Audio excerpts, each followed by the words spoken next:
네, 시청자 여러분 안녕하십니까? 뉴스룸이 끝난 뒤에는 뉴스룸 D 유튜브로 이어지는 뉴스의 뒷얘기들 풀어보도록 하겠습니다. 지금부터 1시간 반도 채 남지 않았습니다. 우리나라와 가나와의 조별 리그. 두 팀 모두 16강을 가기 위해서는 누구든 반드시 이겨야 되는데 당연히 우리 팀이 이겨야 되겠지요. 16강으로 가려면 어떻게 돼야 되는지 출전 선수 명단도 좀 알아보고 전략도 좀 들어보도록 하겠습니다. 축구 해설가 신문선 명지대 교수님 그리고 스포츠문화부의 오선민 기자가 자리했습니다. 안녕하십니까? 네, 안녕하세요. 안녕하세요. 지금 조금 전에 먼저 이 얘기부터 듣겠습니다. 오선민 기자. 조금 전에 이번 가나전의 스타팅 멤버가 확정이 됐어요. 네, 맞습니다. 일단 설명을 해주시죠. 네, 방금 이번 가나전의 선발 명단이 발표가 됐는데요. 일단 가장 궁금한 거. 네. 김민재 선수. 네. 김민재 선수 출전합니다. 그리고 손흥민 선수도 출전합니다. 출전하고요. 예. 네, 지난 우루과이전 때 포메이션인데요. 여기서 총 3가지 변화가 있다고 보시면 돼요. 우선은 여기 이재성 선수 대신 작은 정우영 선수, 프라이부르크에서 뛰고 있는 작은 정우영 선수 들어가게 됐고요. 그리고 지난 우루과이전에서 최전방 스트라이커로 황의조 선수가 들어갔는데 이번 선발에는 조규성 선수가 이름을 올렸습니다. 네, 그리고 이 오른쪽 윙에는 지난번에 이제 나상호 선수가 들어갔었는데 오늘은 권창훈 선수. 네, 권창훈 선수가 선발에 이름을 올렸습니다. 선발 출전 선수가 지금 이렇게 바뀐 거죠? 네, 맞습니다. 3명이 바뀌었고. 네. 일단 김민재 선수가 뛸 수 있을지 없을지 모르겠다. 어제 이제 기자들 얘기할 때 코치가 그렇게 얘기를 해서 궁금했는데 이제 뛰게 됐네요. 그렇죠. 일단 선발에 대해서는 신문선 교수님은 어떻게 보십니까? 김민재 선수의 출전 여부는 손흥민 선수 이상으로 중요한 의미를 갖습니다. 한국 대표팀은 이번 월드컵 출전하기 전까지 공격보다 수비가 약하다라는 그런 이제 평가를 받지 않았습니까?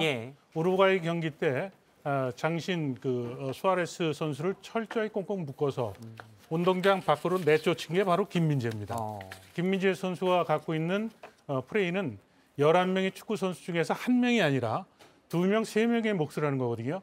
김민재 선수가 종아리 부상이 경기 중에 어떻게 나타날지 모릅니다만 천만다행입니다. 일단 뛸 수 있다는 건 감독도 보기에 뛸만하다, 충분히 역할할 수 있다 해서 이제 선발을 넣었겠지요. 네, 맞습니다. 그 종아리 부상이 그렇게 심하지 않고 또 경기 나설 정도로 위험한 수준이 아니다 이렇게 판단을 한 것 같고요. 그리고 김민재 선수가 우리 수비에서 굉장히 큰 상징성을 갖고 있기 때문에 그 벤투 감독으로서는 또 김민재 선수를 버릴 수가 없는 카드로 봤을 것으로 보입니다.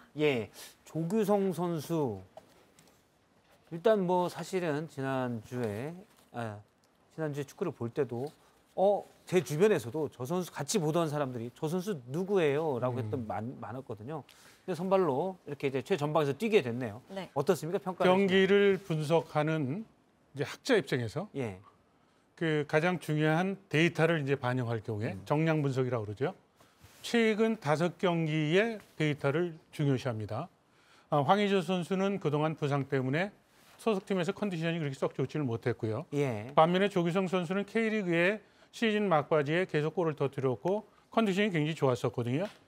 지난 1차전에서 후반 20분 지난 다음에 교체 투입이 됐습니다만 경기에 뛰는 움직임 그리고 파괴력 그리고 공격수가 가장 중요한 것은 자신이 오는 볼을 책임지는 것도 중요합니다만 상대 수비를 얼마만큼 교란할 수 있는가 이제 그런 적극적인 플레이에 대한 것도 중요한 평가 기준인데 그런 그 기준에서 오늘 중요한 경기 때 벤투 감독은 황의조 선수 대신에 조규성 선수를 선택했다 이렇게 볼 수 있겠죠.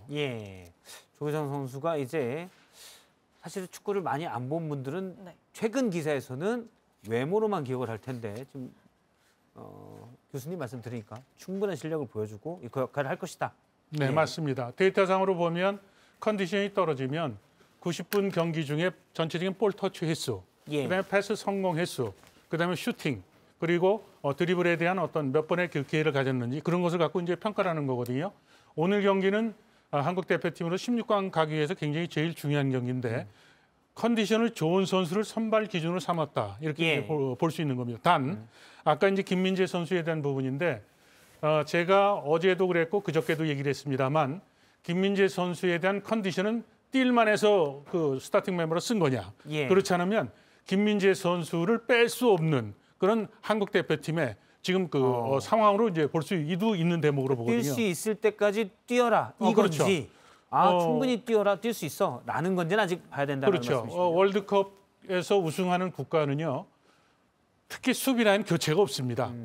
스타팅 멤버에서 베스트 11이 변화의 폭이 적은 팀이 우승할 확률이 높아요. 예. 어느 종목보다도 넓은 운동장에서 뛰는 것이 축구고 그리고 그 11명이 뛰는 축구 종목에서 가장 중요한 것은 팀워크이고 팀워크. 그리고 또 제일 중요한 것은 호흡이고 특히 수비 라인의 4명은 산수에서 얘기할 때 1+1은 2 아닙니까? 예. 그럼 4명의 4백을 가동하면 1+1+1+1+1은 4죠. 예. 근데 예를 들어서 김민재 선수가 뛰냐 못 뛰냐는 4명의 합을 합치면 6도 될 수 있고 7이 될 수 있는데 만약 김민재 선수가 뛰지 못하면 수비에 그만큼 큰 구멍이 날 수가 있기 때문에 정말 한국 대표팀은 오늘 김민재 선수가 뛰는 것만 해도 천만다행이고 예. 간절하게 이제 저희가 바라는 것은 김민재 선수가 우루과이 경기 때처럼 대표팀의 수비를 리드하면서 완벽한 수비를 해줬으면 좋겠다는 생각이 들고요. 왜 김민재 선수에게 제가 목을 거냐면 예. 그 지금 가나 팀의 최전방에 있는 윌리엄스라는 선수가 있거든요. 윌리엄스요? 예, 윌리엄스를 오선민 기자가 잠깐 표시를 해주면 네. 그렇죠. 예, 윌리엄스 윌리엄스 선수가 선수죠. 있는데 이 선수가 이중 국적으로 스페인에서 뛰고 있는 선수인데 이번에 대표팀에 선발이 된 선수입니다. 예. 신장이 186cm고요. 예. 플레이 스타일을 보면 직진성입니다. 드리블이 뛰어난 선수가 아니라 문전으로 파고드는 파괴력 있는 선수이기 때문에 김민재 선수는 체격 조건에서도 절대 떨어지지 않고요. 그리고 맨 마킹하는데도 윌리엄스를 막는데 가장 적합한 선수가 저 선수를 바로 일단 김민재라는 묶어놔야 거죠. 되는데 김민재 선수가 묶어놓을 수 있다. 그렇죠. 이 선수가 어느 정도로 뛰어난 선수냐면 스페인의 아틀레티코 빌바에서 뛰고 있는데 350경기에 출전했거든요. 예. 그리고 230경기 연속 출전할 정도로 그만큼 능력을 인정받고 있는 거예요. 지금 가나 월드컵 대표팀 이중 국적으로 선택을 했습니다만 스페인의 청소년 대표로 활동할 정도로 개인적인 능력을 놓고 보면 손흥민과 비교도 떨어지지 않는 그런 선수예요. 그러니까 김민재 선수가 오늘 뛴다는 것은 한국 대표팀으로서는 정말로 개인적인 능력도 중요합니다만 정신적인 지주 역할을 할 수 있기 때문에 오늘 대표팀은 시작해서 출발이 저는 기분이 상당히 좋다고 봅니다. 그러니까 김민재 선수가 뒤를 딱 받쳐주면 나머지 10 네. 선수들도 마음이 편안하고 재기량을 더 발휘할 수도 있겠군요. 자, 축구 경기력에서요. 체력, 그리고 기술, 전술 이 세 가지를 컴바인 병합한 것이 경기력입니다. 예. 근데 축구 과학자들은 이 세 가지 요인보다도 네 번째 요인, 심리적 요인이 더 중요하다고 얘기를 합니다. 심리적 요인이라는 것은 경기 당일날 체력과 기술 전술을 끌고 갈 수 있는 요인이기 때문에 그렇게 얘기를 하는 거거든요. 김민재 선수가 뛰는 것은 체력, 기술, 전술 11명의 합을 합친 거에 거기 심리적 요인에 김민재 선수가 뛰느냐 못 뛰느냐는 그만큼 중요하다는 거예요. 그러니까 예. 오늘 저는 출발이 아주 그 기분이 상쾌하다 이제 이렇게 얘기를 하는 겁니다. 저기 오선민 기자, 손흥민 선수는 이번에도 풀 계속 교체 없이 다 뛸까요? 그건 어떻게 보십니까? 손흥민 선수 지난 우루과이전에서 예. 90분 풀로 이제 활약을 했었는데요. 지금 그 교수님께서 말씀해주신 것과 비슷하다고 봅니다. 물론 뭐 체력적인 부분도 있고 부상을 안고 출전하긴 예. 했지만 손흥민 선수가 우리 대표팀에서 갖고 있는 그런 상징성이라는 게 있기 때문에 예. 또 주장으로서 끝까지 뛸 수 있는 가능성이 있다고 생각을 합니다. 예, 알겠습니다. 자, 교수님 모실 때는 어때요? 자, 손흥민 2차전 선수 보셨잖아요. 얘기하셨잖아요. 예. 또 준비물을 또 가지고 오셨습니다. 교수님께서. 예. 축구는 전쟁입니다. 월드컵은 전쟁입니다. 손흥민 선수 볼을 어디서 잡든 지난번 우루과이 경기 때 다쳐 있는 손흥민 선수 뒷발 걷어차서 스타킹이 찢어질 정도로요. 찢었죠. 오늘도 역시 마찬가지입니다. 살리수 선수, 아마티 선수, 손흥민 선수 밀착 마크를 하겠죠. 자, 오늘 경기에서 손흥민 선수는 잉글랜드의 케인이 이란과 경기에서 6골을 잉글랜드가 쏟아부을 때 했던 플레이를 유념해서 경기를 해야 돼요. 조기성 선수의 움직임이 상당히 폭이 넓습니다. 예. 그리고 기동력이 좋기 때문에 상대 수비 쪽에 골마우스 쪽에서의 플레이에 초점을 둬야 되는데 손흥민 선수에 대해서 아마티나 살리수나 지쿠 선수가 집중적으로 손흥민이 신경 쓸 때 손흥민은 볼을 받을 때 측면적으로 이동을 해서 이곳에 공간을 만들어 주는 거죠. 예. 여기에 조규성 선수가 침투를 해서 잉글랜드 때 케인 선수가 했듯이 손흥민 선수가 지능적인 경기를 해야 돼요. 자, 지금 얼굴이 지금 뼈가 함몰이 됐어요. 예. 마스크를 쓰고 90분 풀타임을 썼다. 이것은 정말로 철인이라는 얘기예요. 근데 이 두 번째 경기에 여기 지금 5백을 가동하는 첫 경기 지금 뛰었던 것을 포르투갈이랑 뛰었을 때 했는데 가나는 오늘 틀림없이 오늘 경기에서 비기거나 지면 탈락하기 때문에 수비 숫자를 줄여서 미드필드 쪽으로 공격수를 내보낼 겁니다. 오늘 경기의 가장 중요한 관전 포인트는 첫째, 시작해서 첫 골의 향방에서 우리가 골을 넣으면 16강 올라갈 수 있는 확률은 50% 이상이 됩니다. 상대의 골을 내주지를 말아야 되고요. 두 번째는 가나 팀의 플레이를 집약해서 표현한다면 럭비공이다. 어디로 튈지 모른다. 어디로 튈지 몰라요. 아프리카 팀 선수들은 경기가 흥이 나면 자신들의 경기력이 110, 120, 130%까지 가요. 근데 경기가 한번 꺾였다. 그러면 70, 80% 떨어지는 특성이 있습니다. 그래서 경기 초반에 우리가 경기 주도권을 잡는 것은 골과 더불어서 우리도 거칠게 여기 지금은 제가 스몰 정우영이라고 썼죠. 수비형 미드필더는 정우영, 황인범 모든 선수들이 미드필드 싸움에서 우루과이와 경기 때처럼 절대로 밀려서는 안 됩니다. 그러니까 오늘 경기에서는 럭비공이 튀지 않게 우리는 땅에 튀기 전에 잡든가 그렇지 않으면 우리가 볼을 컨트롤해서 경기를 주도하면 경기에서 기대하는 만큼의 성과를 거둘 수 있다고 봅니다. 어쨌든 우리는 1무를 가지고 있고 가나는 1패를 가지고 있기 때문에 심리적으로는 가나가 더 위축될 수가 있어서 그렇죠. 더 성급하게 나올 때 우리는 잘 막아내고 압박을 더 하다가 그러니까 이제 선취골을 내주면 안 된다는 거죠. 안 된다는. 그러면 저쪽이 더 급해지고요. 그렇죠. 앞서도 얘기했습니다. 오늘 경기는 전쟁입니다. 가나 쪽에서 보면 한국 경기를 대비해서 5명을 귀화를 시킨 거죠. 이중 국적자를 가나 국가대표팀에 포함시킨 거거든요. 오늘 경기에서도 지금 가나는 세계적인 선수들이 있어요. 여기 있는 살리소 선수 190이 넘죠. 파티 선수도 아주 유명한 선수입니다. 우리나라 정우영 선수처럼 수비형 미드필드를 보면서 좌우측으로 뿌려주는 그 능력이 있는 선수이기 때문에 이 선수에 대해서는 수비 때는 조규성 선수도 적극적으로 체싱을 해서 이 선수를 잡아줘야 되겠고요. 스몰 정우영 선수도 파티 선수에 대한 마크를 해줘야 됩니다. 그러니까 오늘 경기에서 한 발짝 더 뛰는 것이 전쟁에서 이기는 가장 중요한 비책이 될 겁니다. 너무 많이 해서 이걸로 이제 네, 그러시죠. 각이 이렇게 나오면 우리 PD님 어떤 각이 잘 보이나요? 자, 자 현대 축구의 흐름을 말씀드리겠습니다. 이번 월드컵 때는 요 간격이 35m 정도로 컴팩트해진 겁니다.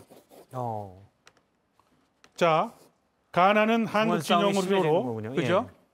수비 숫자를 줄여서 골을 넣기 위해서 올라오려면 수비 숫자가 더 전진해서 나오겠죠. 요 뒷공간이 한국 대표팀이 공격해야 될 바로 포인트입니다. 이 포인트에 손흥민 선수가 가운데서 측면 쪽으로 이동했다가 상대가 밀고 올라오면 요 들어가는 타임에 스몰 정우영 선수를 포함을 해서 그 황인범 선수가 현대 축구는 이제는 발로 하는 것이 아니라 발로 하는 농구처럼 변했거든요. 손흥민 선수가 들어가는 속도에 맞춰서 넣어주면 찬스가 생긴다는 것이죠. 손흥민 선수가 이 복잡한 데서 볼을 가지고 드리블해서 돌파하다가는 부딪히고 넘어지면 다치고 우리가 위험할 상황이 있으니까 지금 가나의 가장 큰 위크 포인트는 측면이 약한 거거든요. 이 측면 쪽을 손흥민 선수가 돌아가거나 치읓자 움직임으로 깊게 좌우로 움직이면서 찬스를 만드는 이런 플레이로서 득점 기회를 만들어야 됩니다. 득점 기회를 충분히 만들었습니다. 아무래도 이제 가나 수비수들이 손흥민 선수에 주목할 테고 그러면 어쨌든 손흥민 선수가 뛰는 만큼 공간은 더 생길 수가 있다. 또 중요해요. 살리스 선수는 사우스햄튼에서 뜁니다. 그리고 아마티 선수는 레스터 시티에서 뛰고 있어요. 손흥민 선수가 어떻게 뛰는지 다 잘합니다. 그리고 벤치에 있는 오토 사도 감독도 함부르크 시절에 손흥민 어렸을 때 가르쳤었잖아요. 그죠? 오토 사도 감독은 나이지리아 플레이오프전에서 임시 감독으로 기용이 됐다가 0대0 비기고 원정역이 1대1에서 원정 다득점으로 월드컵 티켓을 땄거든요. 손흥민 선수에 대해서 어떻게 하면 묶을 것인가에 대한 작전을 선수들이 지시를 했겠죠. 손흥민 선수는 앞서도 얘기했지만 케인처럼 이제는 역으로 가는 겁니다. 예. 네, 그래서 조규성 선수와 발을 맞춰서 좋은 찬스를 만들면 오늘 경기에서는 득점 올릴 수 있는 기회가 있다라고 저는 기대를 하는 겁니다. 지금 뭐 댓글에 많은 분들이 계신데 뭐 어떤 분이 이런 얘기 하십니다. 잘 들어라. 김우님이신데요. 돈 주고도 못 듣는 강의다. 예. 감사합니다. 예. 이런 말씀도 하셨고요. 역시 김우님이 혹시 친척이나 좋은 말들 많이 쓰셨는데요. 김우님께서 신문선 말이 다 맞다. 이렇게 또 의견도 주셨습니다. 댓글 주시면 저희가 또 재미있는 댓글, 촌철살인 댓글들 소개하면서 영화 상품권을 2장씩 두 분에게 보내드리도록 하겠습니다. 지금 보내주시면 약 5분 뒤에 저희 작가님이 일단 후보자들을 골라올 것으로 보입니다. 예, 뭐 지금 김우님이 그래서 몇 대 몇 하고 물어보시는데. 저는 점쟁이가 아닙니다. 예. 오늘 알겠습니다. 제가 여기 와 있는데도 그 고등학교 후배들, 제가 남녀공학 학교를 나왔거든요. 예. 체육학교를. 예. 돈 내기를 지금 뭐 크게 걸었는데 오빠 스코어 좀 알려달라고 그래서 지금 똑같이 얘기를 했어요. 점쟁이가 아니라고 그랬어요. 저는 문호가 아닙니다. 저는 스포츠 과학자입니다. 분석을 하는 거죠. 네, 사실은 분석가죠. 공은 둥글기 때문에 어떻게 될지는 모르죠. 90분간 경기 흐름은요. 예측 못할 상황으로 가는 겁니다. 예. 그 변인들이 워낙 많은 것이 축구고 그러니까 지구촌이 저 조그만 축구공 400g 난짓한 축구공에 희열과 분노와 찬사와 그리고 환희와 이런 것이 겹쳐져서 예. 이것이 지구촌이 들썩들썩 하는 거거든요.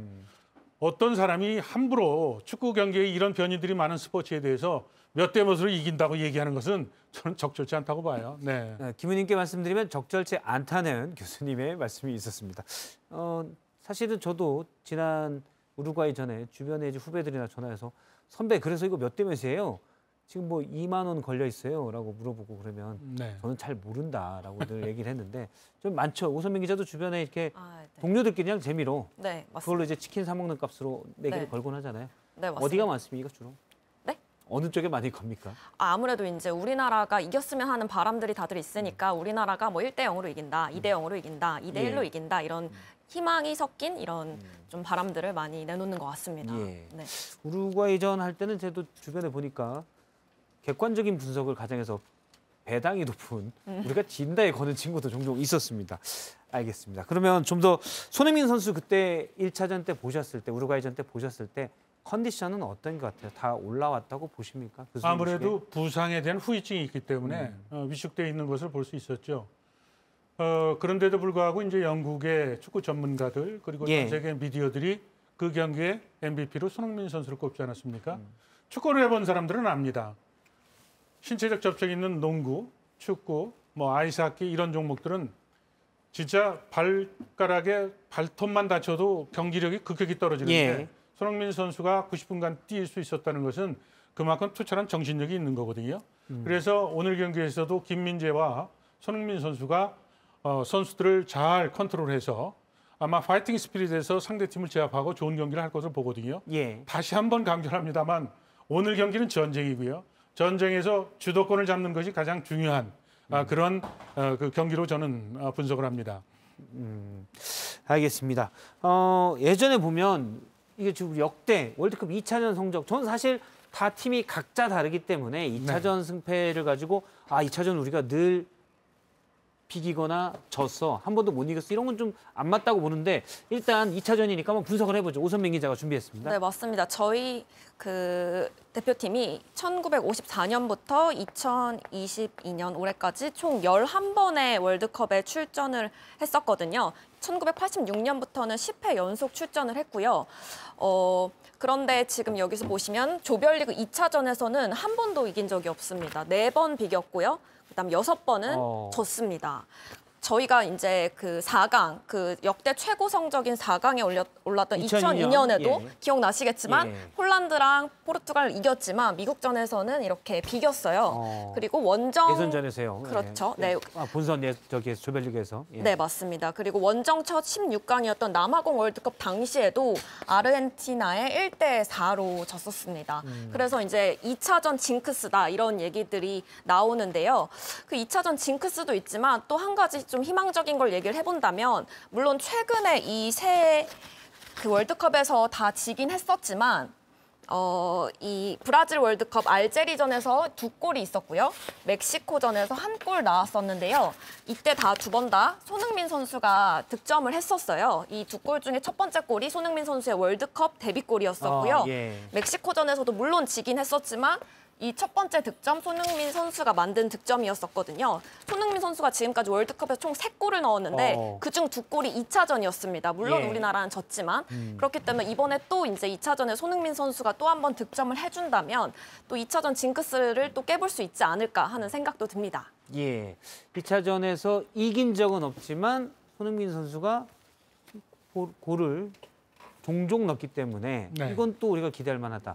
신문선 교수님께서는 우리가 2차전에 이렇게 한 게 뭐 따로 이유가 있습니까? 그냥 우연히 통계가 이렇게 맞아진 걸까요? 어떻게 보시나요? 지금 이 역대 월드컵 2차전 결과를 보면 2002년 월드컵 전까지는 한국 대표팀이 1차전에서 좋은 결과를 얻지는 못했어요. 2차전에 지금 가나처럼 어떻게든지 16강 가려면 모험적인 승부수를 띄우다 보니까 예. 결국은 패하는 경기가 많았고요. 그다음에 2000년 이후부터는 1차전에서 승점을 벌어서 비기거나 이겼을 때 2차전에 대한 것이 집중력이 떨어지는 요인도 분명히 있었을 거예요. 저는 오늘 경기에 이니셜을 얘기를 해서 3C를 얘기하고 싶은데요. 예. 컨센트레이션, 예. 컨센트레이션. 컨센트레이션, 컨피던스, 예. 자신감, 집중, 그다음에 또 하나는 컨트롤. 컨트롤. 지금 김민재 선수와 지금 손흥민 선수가 부상인데도 불구하고 예. 희생적으로 뛰고 있는 것을 선수들이 다 잘 압니다. 그래서 집중력에 대한 것이 긍정적인 효과를 저는 거둘 것으로 보고요. 또 한 가지는 자신감에서도 상승적인 작용으로 될 거로 생각을 해요. 예. 우리가 스포츠에서 파이팅 스피릿이라는 얘기를 하는데요.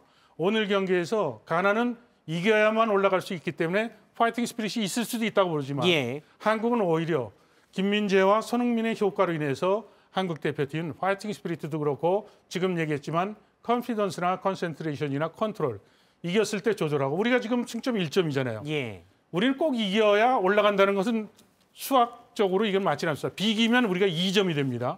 또 한 가지는 포르투갈이 예를 들어서 두 번째 경기에서 이기면 승점 6점으로 이미 16강에 올라가게 되면 예. 한국과 예선 마지막 경기 때 제가 감독이라도 다치는 것을 경계하기 때문에 예. 그동안 벤치 워머였던 선수를 기용할 수가 있기 때문에 우리가 훈련 올라갈 삼아서요? 수 있는 확률이 높아지죠. 좀 더 여건이 훨씬 유리하다는 그렇죠. 말씀이시죠? 그래서 앞서도 얘기를 했지만 첫 골은 내주면 안 된다. 그리고 전반 초반의 경기 흐름에서 주도권을 갖고 와야 된다. 상대는 럭비공이니까 걔네들이 어디로 뛸지 모르게 하는 것을 예. 우리는 꼭 잡아야 된다. 이것을 제시한 거거든요. 오늘 경기를 관전하시면서 JTBC에서 분석한 내용을 갖고 경기를 보시면 좀 더 입체적으로 경기를 재밌게 볼 수도 있지 않을까 생각을 해봅니다. 네. 예, 알겠습니다. 쭉 일단은 1점을 먼저 내주면 안 된다라는 네. 걸 중점으로 얘기하셨고, 예, 오선민 기자가 볼 때는 아까 몇 대 몇을 얘기하려고 했더니 교수님이 그거는 점쟁이 가는 일이다라고 했기 때문에 네, 알겠습니다. 쭉 의견을 들었고요. 예, 저희가 앞서 댓글로 몇 분 선정해서 말씀을 드린다고 했는데 지금 자꾸 주현영 씨 얘기를 많이 하는데 제가 댓글을 다 못 봐서 이 주현영 씨 얘기는 누굴 얘기하는 건지를 제가 주 기자가 지금 오선민 기자가 주현영 기자랑 닮았다고. 제가 사실 출연을 지금 3년 만에 4년 만인가요? 정말 오랜만에 하다 보니까 예. 좀 많이 목소리가 떨려서 그렇게 얘기가 올라오는 것 같습니다. 조금 더 들어볼까요? 지금 3년 만에 저도 지금 이것저것 챙기다가 사실 설명하는 것만 들었는데 네. 주현영 기자랑 목소리가 똑같네요, 정말로. 아, 그런가요? 예, 네. 조금 더 얘기해 보세요, 아무거나. 예. 오선민 기자가 지금 3년 만에. 예. 네, 3년 만에 출연이라 예. 약간 그런 것 요거 같습니다. 한 연도별로 한번 쭉 검토를 다시 해보죠. 우리가 다시 2차전 분석을 연도별로 1954년에는 스위스대인데 트리케랑 그때는 어땠나요? 이때 영상을 제가 이제 어제 봤었는데 예, 보셨어요? 몇 못 볼 줄 알고 물었는데 다 봤네요. 기자가. 거의 70여 년 전이잖아요. 예. 68년 전인데 예. 당시에 이제 우리나라가 굉장히 이제 어렵게 월드컵에 간 사실들은 많은 분들이 알고 계실 텐데요. 예. 그 전에 1차전이 이제 그 헝가리에 9점 차로 졌었어요. 그리고 두 번째 이제 터키, 튀르키예에 이제 7점 차로 졌었는데 예. 그 당시에 이제 비행기도 없어서 미군 수송기를 이제 갈아타고 이렇게 굉장히 힘들게 갔었던 월드컵에서 이렇게 7점 차로 이제 첫 2차전이 이렇게 끝났던 것 같습니다. 와, 대단. 사실 이제 공부를 많이 하셨네요. 끝날 때가 됐는데 네. 주현영 기자가 자꾸 댓글에 올라와서 주 기자가 누구지? 설마 저희 신 교수님에게 하는 것 같진 않고. 네. 그랬더니 저희 담당 PD가 오선민 기자 목소리를 가지고 얘기한다고 해서 제가 그냥 뭐 좀 말해보라고 1954년 대회를 물어봤는데 오선민 기자가 막힘없이 나오네요. 그럼요. 그 당시에 한국은 6.25 전쟁 끝나고 나서 예. 그 경기 시작해서 한국 선수들이 바로 경기 당일날 뭐 거의 비슷하게 도착을 했으니까 쥐가 다 나가지고 뛰지도 못했고 예. 헝가리 이제 푸스카스라는 선수가 세계적인 이제 스타였었죠. 그때 보신 건 아니시죠? 그렇죠. 저도 기록을 갖고 얘기하는 거죠. 예. 그러니까 오선민 기자도 본 건 아니고. 골키퍼였던 홍덕영 선수가 예. 가슴에 멍이 들었다. 그 정도로 뭐 한국 대표팀. 그러니까 그 축구 역사를 보면 4년 주기로 월드컵이 열립니다만 한국의 근현대사가 다 여기 배어 있는 겁니다. 네. 알겠습니다. 우리 주현영 기자와 목소리가 똑같은 오선민 기자의 얘기를 뭐 예를 들어 90년 이탈리아 경기를 좀 얘기를 들어보고 싶은데 저희 뒤에 PD가 이제 퇴근해야 된다고 하니까 그만 듣고 얘기를 하도록 하겠습니다. 주 기자 얘기가 많이 나오는데 주 기자 같다. 뭐 쭉 있고요. 박춘경님, 이분 상품권 받으셨던 분인데 오선민 목소리가 좀 떨리는 듯한 톤이네요. 선물님, 오 기자님 잘 되실 거예요. 칭찬합니다. 이렇게 주셨습니다. 답변 하나 주시죠. 네, 감사합니다. 제가 신입 기자는 아니긴 한데 신입 기자 같다라는 그런 댓글들이 많이 올라와서 뭐 잘 될 거라고 응원해 주신 분들께 감사드립니다. 네. 오선민 기자가 입사할 때 제가 면접위원으로 들어갔었는데 아주 탁월한 성적을 가진 벌써 몇 년 전인데 꽤. 네, 그렇습니다. 알겠습니다. 나중에 다시 한번 나와야 될 거. 이분 일단 선물님 오 기자 칭찬 한번 주시고요. 그리고 김훈님 축구 중계는 역시 신문선이지. 이분 또 애쓴 김훈님. 김훈님에게 영화 상품권 2장 그리고 선물님에게 영화 상품권 2장씩 드리도록 하겠습니다. 주소를 댓글에 올려주시면 저 위에 보면 게시판에 공지에 저희 그 선물 받으실 주소가 있습니다. 그쪽으로 보내주시면 됩니다. 지금 뭐 정621님 주기자 실사판이다 뭐 이런 얘기도 있고 알겠습니다. 칠판 추억 돋네 이런 얘기도 있고요. 알겠습니다. 오늘 이제 어디 가서 보십니까, 교수님은? 집에 가서 보죠. 오늘 시청자들은 스몰 정우영과 또 빅 정우영 선수가 뛰는 이 초유의 지금 그 중계 방송을 접하게 될 텐데요. 이렇게 이름이 같으면 그렇죠. 외국 선수도 좀 헷갈리지 않을 거예요. 상당히 외국 사람들이 제가 그 해설 때문에 이제 외국에 나갈 때마다 왜 김씨가 이렇게 많냐고요. 그래서 서로 이제 경기 전에 스타팅 멤버를 이제 교환하고 그러는데 그러면 한국 명단을 받으면 외국 기자들이 상당히 어렵죠. 그러네요. 예를 들어서 뭐 김정현이다. 그러면 KJY 뭐 그러면 오늘 수비도 네 명이 다 김씨고요. 그렇죠. 골키퍼도 또 김씨여서 5명의 김씨가 이렇게 나와 있는 상황입니다. 저쪽에 있는 김씨가 여기 왜 있지? 갑자기 헷갈릴 수 그렇죠. 있는. 네. 예, 알겠습니다. 권창훈 선수도 득점력이 있죠.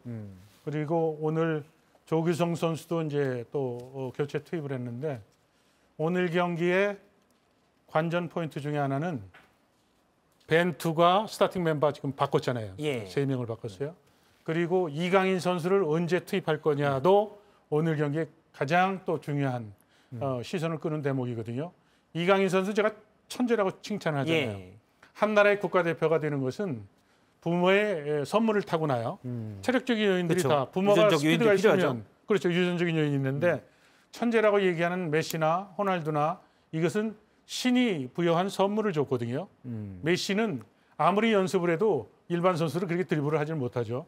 이강인 선수가 볼을 터치하거나 패스할 때 보면 손으로 들어가는 손흥민 선수에게 이렇게 맞춰서 던져주는 것처럼 하는 그런 그 필링, 감각이 아주 뛰어난 선수거든요. 그래서 오늘 이강인 선수가 후반전에 만약 교체 투입이 된다면 1차전과 같이 극찬을 받을 수 있는 정말 또 한국 축구의 미래의 먹거리거든요. 손흥민 선수는 이제 벌써 30 아닙니까? 그래서 이강인 선수가 이번 월드컵을 통해서 한국의 차세대 스타로 발돋움하는 계기를 오늘 경기에도 이런 중요한 경기 때 또 어떻게 보면 기여를 해줬으면 좋겠다는 또 바람을 예. 네, 떨릴 하겠습니다. 법도 한데 지난 첫 경기에서 즐겼다 이런 감성이 됐고요. 자, 4년 만에 떨릴 법도 한데 일단 잘 오 기자인데 주 기자로 지금 각광된 오선민 기자도 한 말씀 시청자분들이나 이렇게 한 말씀 하시죠. 아, 네. 그 대한민국 그 가나전 같은 경우에는 우리나라에도 정말 중요한 경기지만 가나도 이번에 이제 질 경우에는 16강에 이제 조기 탈락하기 때문에 가나한테도 굉장히 중요한 경기거든요. 그래서 굉장히 치열할 것으로 예상이 됩니다. 따라서 이제 많은 분들께서 응원을 해주시고 또 어떻게 이제 그 교수님 말씀하신 것처럼 어떤 전략으로 이제 갈지를 한번 같이 살펴봐 주시면은 좋을 것 같습니다. 알겠습니다. 1954년 대회 설명은 상당히 인상적이었는데 이건 아주 원론적인 얘기만 한 걸로 예, 알겠습니다. 네, 그러면 오늘 뉴스룸 D 가나전 어떻게 봐야 되나 축구의 명해설가죠. 신문성 교수님과 주 기자의 목소리를 꼭 닮은 오선민 기자와 함께 얘기를 나눴습니다. 여기까지 하고요. 시청해 주신 여러분 고맙습니다.